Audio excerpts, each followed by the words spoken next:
You know, when you get to my age, the world becomes quieter, but your memories? They get louder. They follow you around like old familiar shadows, reminding you of every moment you once took for granted. I still remember the first day Tom and I drove down Maple Street. He had just come back from the service, thinner, calmer, and somehow older than a 26-year-old man should ever look. But the moment he saw that little yellow house with the chipped white fence, his eyes softened in a way I hadn't seen in months. "This is the one, honey," he said. He sounded so sure, like he wasn't choosing a house, he was choosing a life.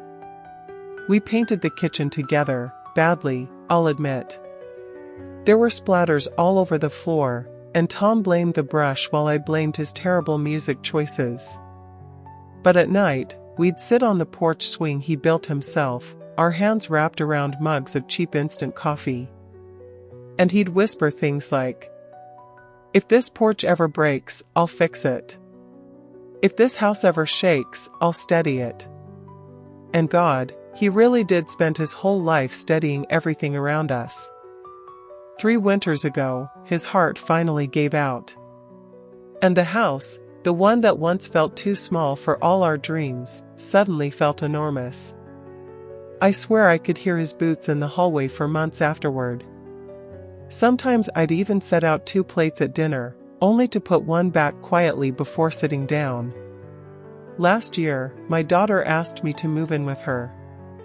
She tried to make it sound casual, but we both knew she was worried about me living alone. My knees ache, my memory slips, and climbing the stairs feels like hiking up a mountain with grocery bags in both hands. But before leaving everything behind, I asked her for one last thing.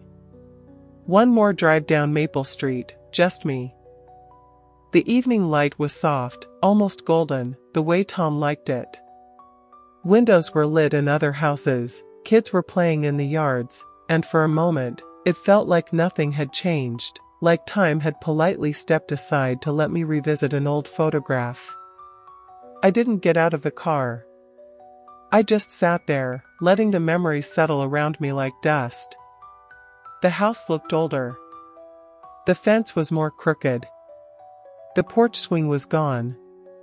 But the second I closed my eyes, I swear I felt Tom tapping on the hood of the car, laughing at my parking just like he used to. I whispered, "Tom, I'm leaving now. But thank you for giving me a life so full, it still spills into every memory."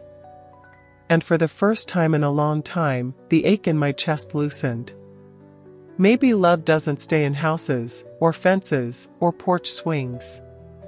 Maybe it stays in us, carried gently, long after we've driven away.